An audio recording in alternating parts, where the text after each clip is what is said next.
출애굽기 9장 말씀을 통하여서 거짓 회개와 참 회개라는 제목으로 말씀을 나누겠습니다. 애굽에 내린 10가지 재앙 중에서 피, 개구리, 파리의 재앙이 이제 지나갔고요.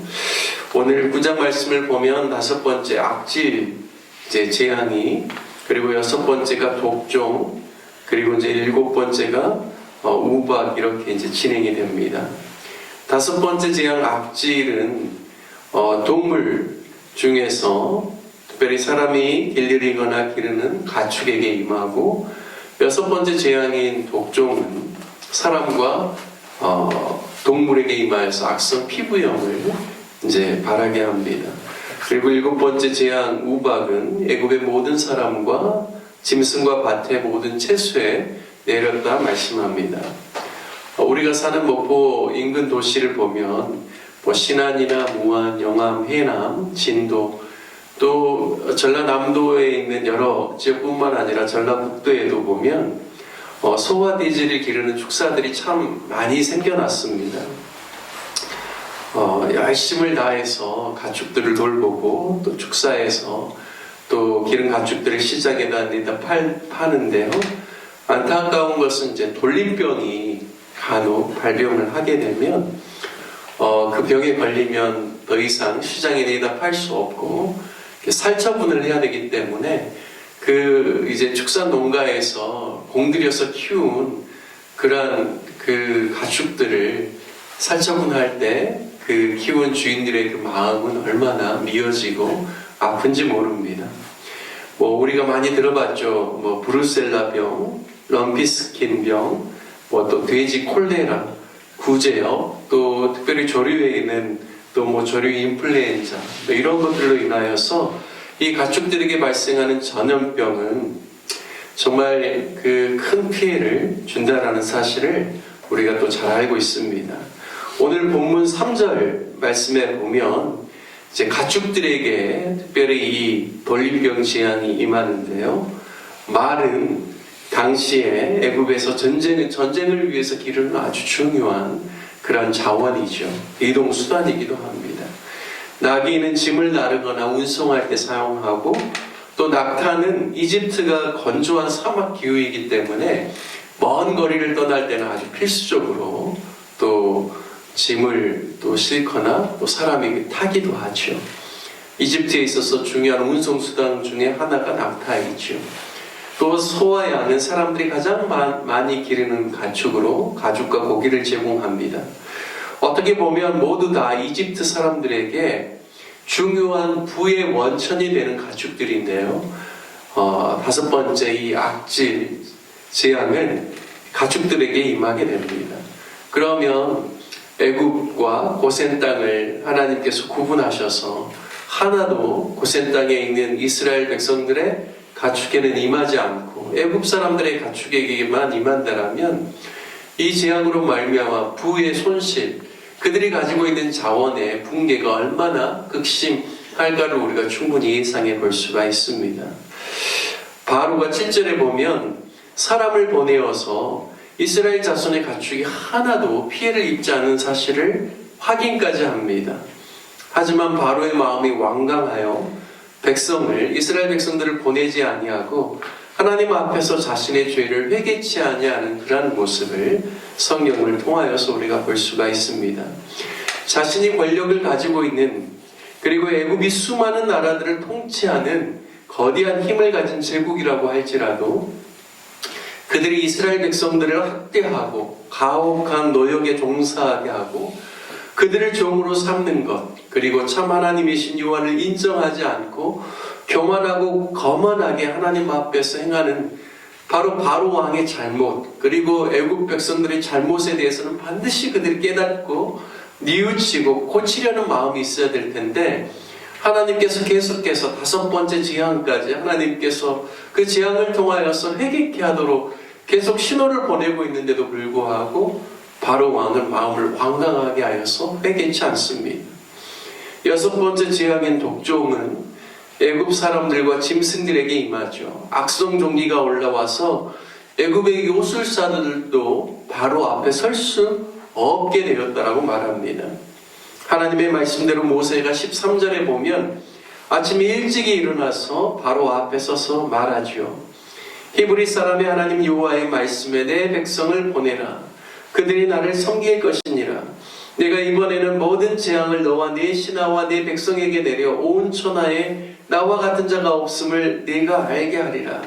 내가 손을 펴서 돌림병으로 너와 네 백성을 쳤다면 네가 세상에서 끊어졌을 것이나 내가 너를 세웠음은 나의 능력을 내게 보이고 내 이름이 온 천하에 전파되게 하려 하였음이니라 말씀합니다. 여섯 번째 재앙 독종은 돌림병은 아니죠. 전염병은 아닙니다. 악성 종기가 나게 하는 피부 질환인데요. 하나님께서 모세를 통하여서 바로에게 내가 손을 펴서 돌림병으로 너와 네 백성을 쳤다라면 네가 세상에서 끊어졌을 것이다 라고 말합니다. 여러분, 우리가 코로나 팬데믹을 통하여서 얼마나 눈에 보이지 않은 바이러스가 사람에게 치명적인 타격을 주는지 우리가 너무나 잘 경험하고 알게 되었습니다. 하나님께서 바로 그런 전염병을 이 다섯 번째 재앙은 가축에게만 보냈죠. 그런데 사람에게 보냈다라면 내 백성 중에 그리고 너도 끊어졌을 것이다 라고 말씀합니다. 이것은 무엇입니까? 속히 회개하라는 것이죠. 16절에 하지만 내가 너를 세웠으면 나의 능력을 너에게 보이고 내 이름이 온 천하에 전파되게 하려 함이라 말씀합니다.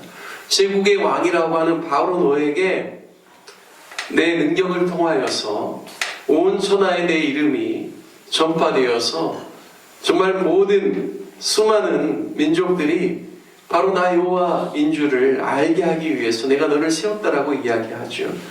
그런데 바로를 세우는 목적은 하나님의 그러한 능력을 나타내기 위함이지만 쓰임받는 바로는 좋은 그러한 이시로 쓰임받는 것이 아니라 정말 바로의 그 완악함과 완고함을 반면교사로 민족들에게 전하기 위해서 하나님께서 그렇게 악한 자로 그를 세웠다라는 겁니다.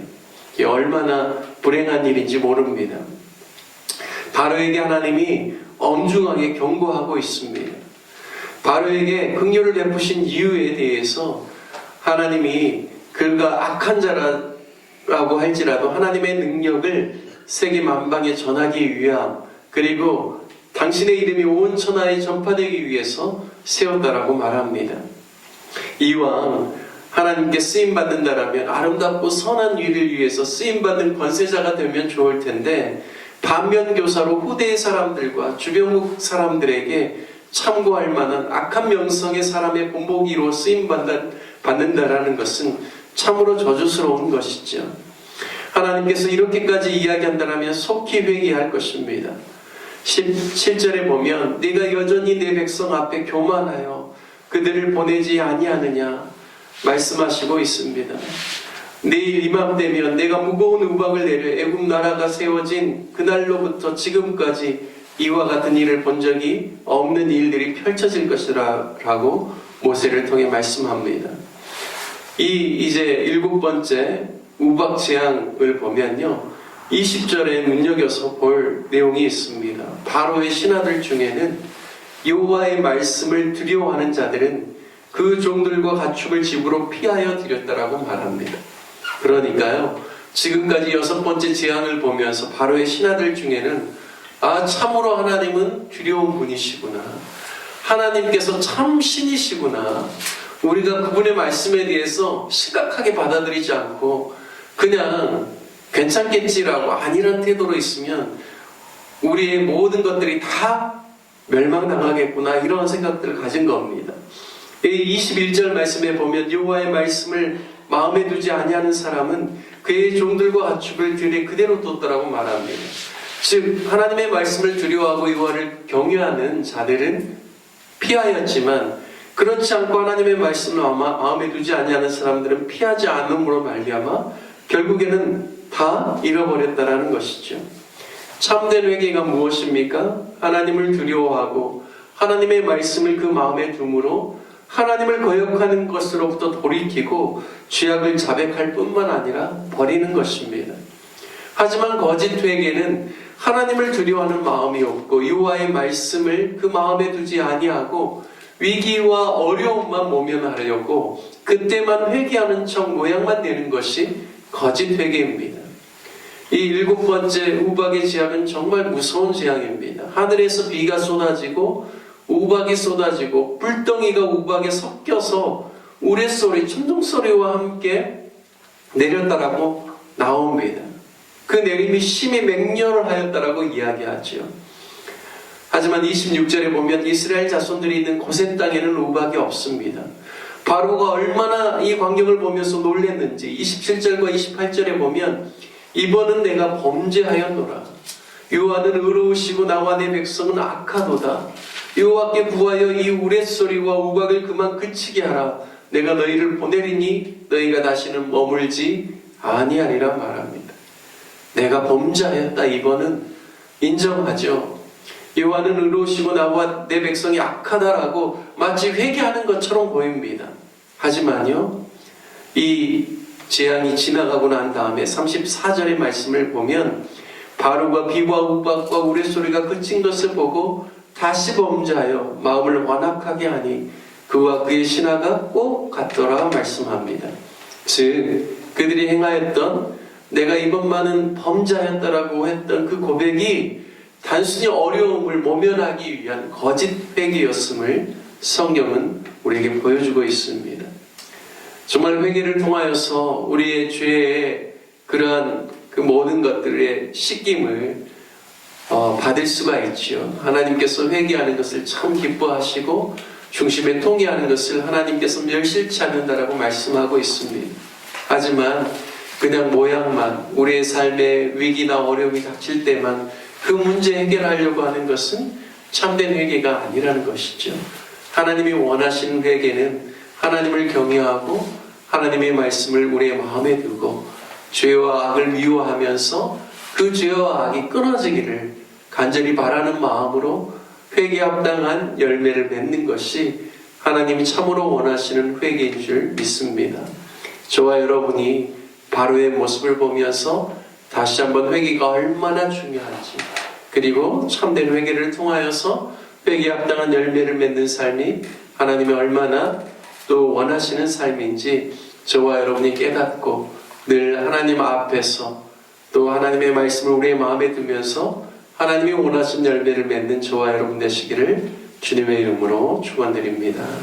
함께 같이 말씀을 적용하며 기도하기를 원합니다.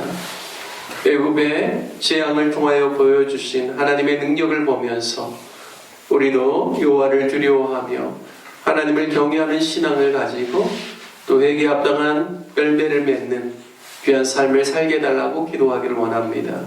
또한 로뎀나무 교회를 위해서 기도할 때 특별히 다음 세대들을 위해서 기도하기를 원합니다. 우리 주일학교 학생들, 중고등부 학생들, 청년들을 위해서 기도해 주시고 군에 있는 자녀들과 타 지역에서 학업과 직장 생활을 하는 우리 자녀들을 위해서 기도해 주시기를 바랍니다.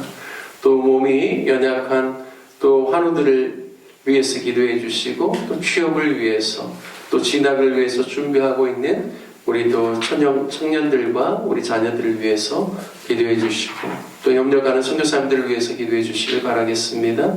우리 다 같이 주님의 이름 한번 부르시네 기도하겠습니다. 주여